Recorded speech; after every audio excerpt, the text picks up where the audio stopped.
Hey everyone, welcome back to the channel. Today we will be diving into the AC/DC concert Blu-ray live at River Plate. The case basically contains a booklet with several band photos as well as the set list and the credits. If you stick around until the end, I will display the full set list of this concert for you. So AC/DC's Black Ice World Tour was my first opportunity to actually see this legendary band live, and I rank it up there with some of the best concerts I have ever attended, and I have attended a lot.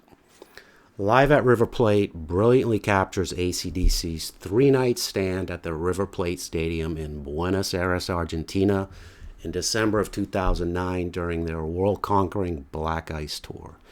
A total of about 200,000 fans showed up for the three sold-out shows to welcome AC/DC back to Argentina after a 13-year absence. And welcome them back they did, my friends. Typical of damn near every concert filmed in South America, see Rush in Rio, Megadeth live in Buenos Aires, for example, these fans simply lose their collective minds during these concerts, manically jumping up and down and singing non-stop for the entire 2-hour show. It's really got to be a letdown to play anywhere else in the world, especially after playing in front of these insane crowds for a few nights. I didn't really know what to expect from these guys, seeing that they were all closing in on 60 years old, and Brian Johnson was actually 61 at the time, and because they hadn't toured since 2001's Stiff Upper Lip Tour. Well, from the opening power chords of Rock and Roll Train to the closing cannon blasts of For Those About to Rock, this band was more well-oiled than that big freight train that would come crashing through the stage to open the show. They were better than ever. So, speaking of trains, the opening sequence of this concert was one of the coolest I have ever seen. It begins with a hilarious animated video that has the boys riding aboard an out-of-control 666 Express steam locomotive just before it crashes into a huge ball of flames at the end of the station line. As the smoke and fire and explosions begin to subside, a full-size steam engine replica becomes prominently displayed as if it had come crashing through the back of the stage. And what better excuse to open the show with Rock and Roll Train from the new Black Ice album at the time. The song pretty much became an instant AC/DC classic on this tour, rightly so.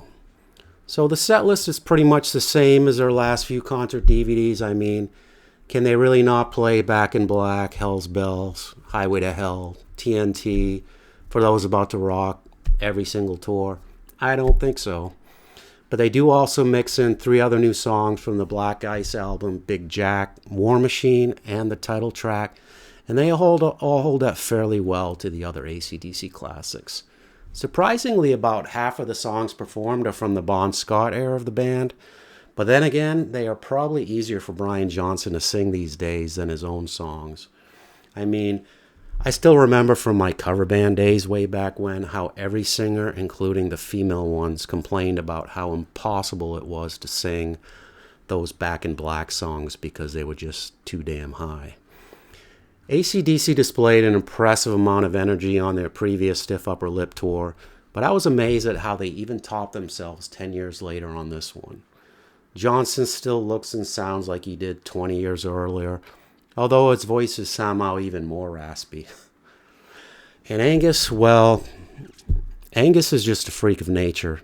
He puts on his typical masterclass of guitar godmanship this night, strutting around the entire stage nearly non-stop, still doing his old striptease routine during the jack, and giving the worshiping fans exactly what they came for.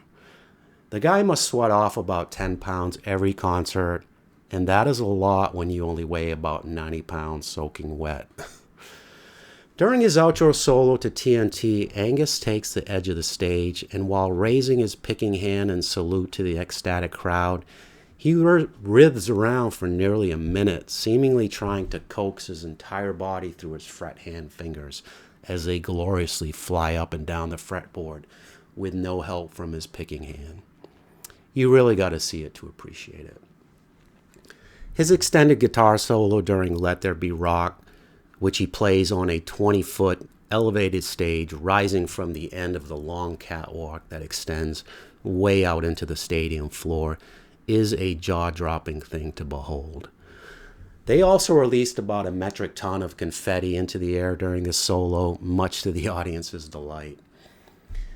Angus almost never plays his famous guitar solos note for note live, and usually just wings it pretty much. This can drive me nuts at times because the originals are just so damn iconic, and more so because I have painstakingly learned many of these solos myself, note for note, so it really kind of sticks out to me. I get it though, it's live rock and roll, and only us guitar nerds would ever really notice that. I also laughed out loud every time they showed Phil Rudd bashing away on the drums with the ever-present lit cigarette dangling from his lips. Now that's some old school shit right there. The Live at River Plate Blu-ray features 3 outstanding audio mixes, LPCM stereo and 5.1 surround, as well as Dolby Digital 5.1 surround. Every instrument is clear and distinct in the mix, and most importantly, the guitars sound like you are standing right in front of the Young Brothers' cranked Marshall stacks. Just the right amount of crowd noise and live ambience is included to make you feel like you were in front row at the show. The video was filmed in 1080p HD with what seemed like 1,000 cameras. The case actually says 32, but that's still a lot. The picture quality was first rate, although some of the shots appeared a little soft at times due to the intense light show. Overall, the colors were vibrant and the picture had excellent detail and contrast. It's not quite reference quality like some other Blu-rays I've seen, but considering the lighting and filming challenges for such a massive outdoor venue like River Plate, it looked top-notch, really. Acclaimed music and concert video director David Mallet was at the helm for this one. And although he has done a fantastic job on other concert videos I have seen, he might have gotten a bit carried away with trying to capture the energy of the crowd and just the magnitude of the show, instead of just letting the performance speak for itself.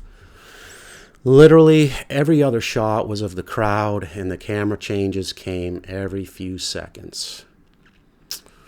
The concert intro was also nearly ruined by the haphazard editing that cut the animated video down from nearly 3 minutes to about 1, while cutting back and forth literally every second to other shots around the stadium. It really undermined how awesome it looked from the audience standpoint, and believe me, I was at the show. Mallet probably said to himself, hey, if I'm going to pay for 32 goddamn cameras to shoot this concert, by God, I'm going to use the hell out of all of them. He also used a lot of split screens, which I am typically not a fan of, but they look pretty tolerable here. The shots he provided from the back of the stadium that framed the entire stage and the super wide shots of the entire stadium looked particularly amazing, though. The Blu-ray contains an excellent behind-the-scenes bonus feature entitled The Fan, The Roadie, The Guitar Tech, and The Meat, which captures some fan and band member interviews along with some great footage of what goes into setting up such a large show. The full animated intro video is also included as a bonus feature, so you can see what was missed.